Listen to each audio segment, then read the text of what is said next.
Alors, aujourd'hui, le shiur, il va être pour la refoua shelema d'une petite fille qui est à l'hôpital. Bat Sheva Batali, Akadosh Baruch Hu, la refoua shelema.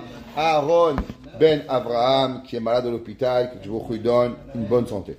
On est vendredi, le shiur sera raccourci de quelques minutes, mais au moins on n'arrête pas la keviou. Mais d'abord, Zedome le Eved, Sherabo, Tziva, la Sot, Shtemelacho.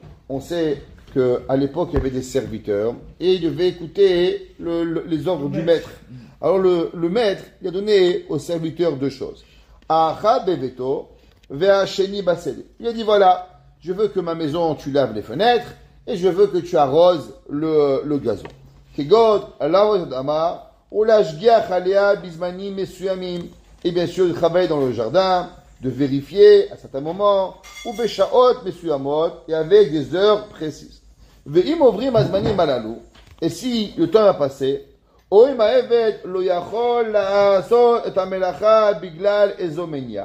si maintenant il ne peut pas accomplir le travail pour un problème, il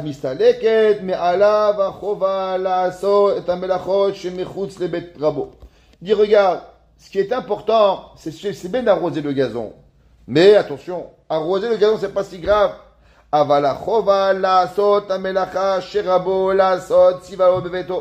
dit attention, il y a mon fils à la maison. Mon fils, il ne reste pas tout seul. Le plus important, mon enfant. Si mon enfant, il est chez son copain, tu m'arroses le gazon. Si l'enfant, il est à la maison, tu ne vas pas sortir dehors et laisser mon bébé tout seul à la maison pour arroser le gazon. Faut pas être fou. Oui ou non? Ana, mistaleket, aval, achova, la sota melacha, la sobebeto, ena, mistaleket, me'alav, kol, shubabay, mais s'occuper de la maison, elle ne peut jamais s'enlever l'obligation. Et tant et aussi longtemps qu'il va servir ce maître, et qui n'a pas de difficulté ou de fatigue. Et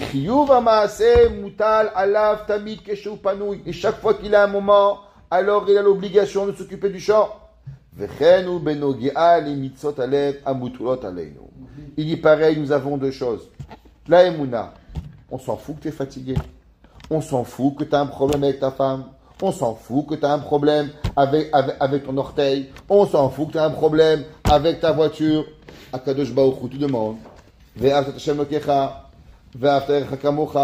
Les chiyuvim pnimiyim de l'homme, ils sont indiscutables. Tu ne peux pas changer. À aucun moment, ce qu'on appelle les mitzvot, midiot, comme j'ai expliqué, du charedim. L'homme, il ne peut pas. Exemple.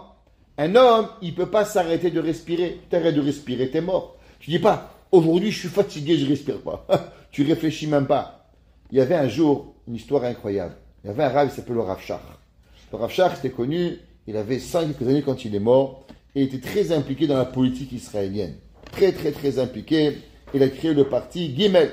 Un jour, il y avait le Rav Shach, c'était une des premières élections que le Rav Shach avait fait avec son parti. Dans sa maison, le Rav Shach dirigeait la politique de sa maison. Il y a un jour, un Rav, il vint le voir, du Canada, je le connais, pour aller voir le Rav Shach. Et il arrive à la maison du Rav Shach, et il y avait les téléphones, il n'y avait pas les cellulaires à l'époque, c'était 14 lignes de téléphone, tout le monde a envoyé les gens pour aller voter pour ci. Et le balagan à la maison, c'était un champ de bataille. Et au milieu, il y avait le Rav Shach, que les gens demandaient des questions. Et le Rav Shach était assis avec lui, avec une Gemara, dans Masechet Nazir. Dans Masechet Nazir, il y a un tout petit pirouche, Tosfodrid, en petite ligne. Ce Rav, il ne savait pas des politiques israéliennes. Il est arrivé chez le Rav Shach et dit Rav, j'ai une question très importante. Le Rav, il lui a dit est-ce que c'est Pikuach Nefesh? Est-ce que c'est danger de mort? Il lui a dit non. Il dit reviens me voir demain, je te promets, je te reçois. Aujourd'hui, c'est le balagan. Et le Rav, il est avec sa Gemara, en train d'étudier le Tosfodrid.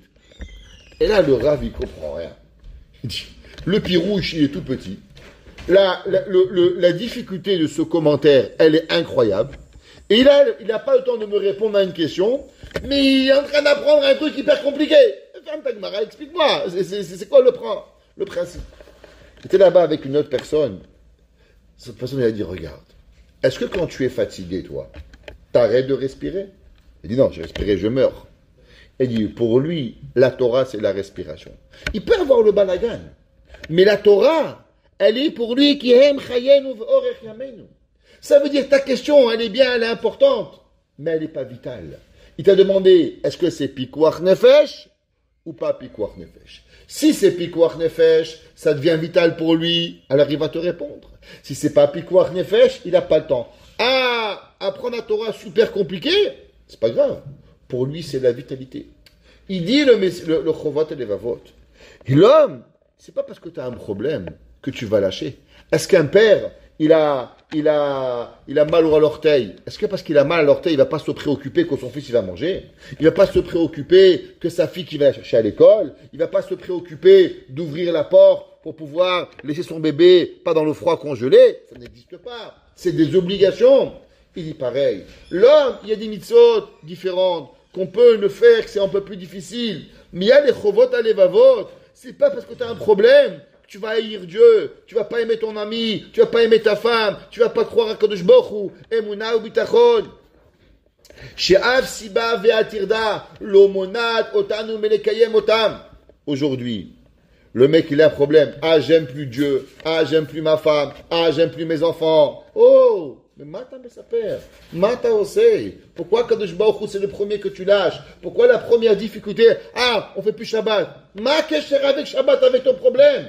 Qu'est-ce qui arrive? Lo alenu velo alechem. Les gens ils ont perdu la notion des choses.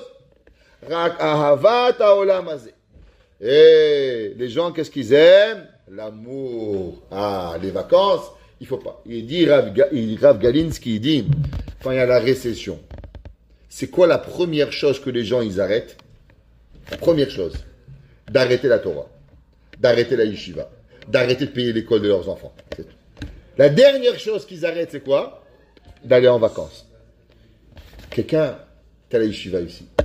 Des années, je lui ai demandé d'aller à la yeshiva, de payer la yeshiva. Son fils. Et un jour, j'ai appris que ce gars, il avait d'argent pour tout. À part pour une chose, il n'avait pas. En vérité, j'ai un oncle qui dit un mot. Ma mère, elle m'a dit hier. Il y a de l'argent pour ce que tu veux. Chacun de nous, il y a une vitalité que tu as. Cette chose, tu as. D'autres choses que tu n'as pas. C'est toi qui choisis. Chovot Alevavot, il dit qu'en vérité, si c'est important pour toi, aimer Hachem, Avat Hachem, liot besimcha, liot be'ava, avoyirat shamayim, rien pour te les enlever.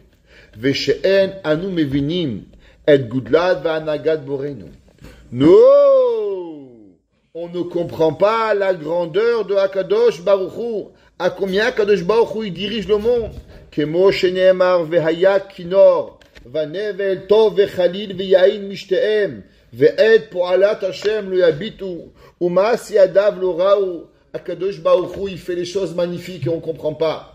Rav Israël Salanter, on finira cette histoire pour Shabbat magnifique. Un jour, Rav Israël Salanter était à Paris. Il a eu soif. Et il s'est arrêté dans un petit café. Il a demandé, excusez-moi, je me sens mal. Est-ce que je peux avoir un verre d'eau? Il a dit, pas de problème, monsieur. Il lui a amené un verre d'eau. Il a vu le verre d'eau. Au Hachem, il se sentit mieux. Il prend un petit médicament. Il voulait partir. Il dit, monsieur, vous allez, faut payer. Il dit, mais monsieur, l'eau, c'est gratuit. Qu'est-ce que vous voulez que je paye? Il dit, c'est vrai, l'eau, c'est gratuit. Vous avez assis sur une chaise. Vous avez sur votre tête un parasol. Vous voyez ici, il y a un pianiste. Il y a un pianiste qui joue. Il y a un homme. J'ai un costume. Je vous ai amené un verre. Il faut que je lave le verre. Tout ça, ça se paye. Alors, pourquoi vous voulez? Parce que l'eau, elle est gratuite. Tout est gratuit. Le reste, il faut le payer. Location de la chaise. Tout est payant. Il serait intérêt de la payer. Le soir, il arrivait à la yeshiva. Je viens de comprendre. Pourquoi on fait une bracha quand on boit un verre de l'eau? On ne dit pas Baruch ata Hashem Elokeinu melech haolam shebara ma'im. Pourquoi on dit shehakol niya bidvaro? Pourquoi on bénit toute la tête? Il dit parce que l'homme il comprend pas. Tu bois de l'eau, mais d'où elle vient l'eau?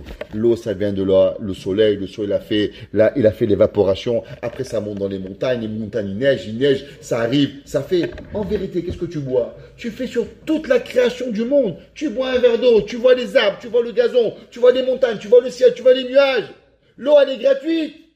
Mais le scénario, lui, il n'est pas. Il faut remercier Hachem pour le scénario de l'humanité.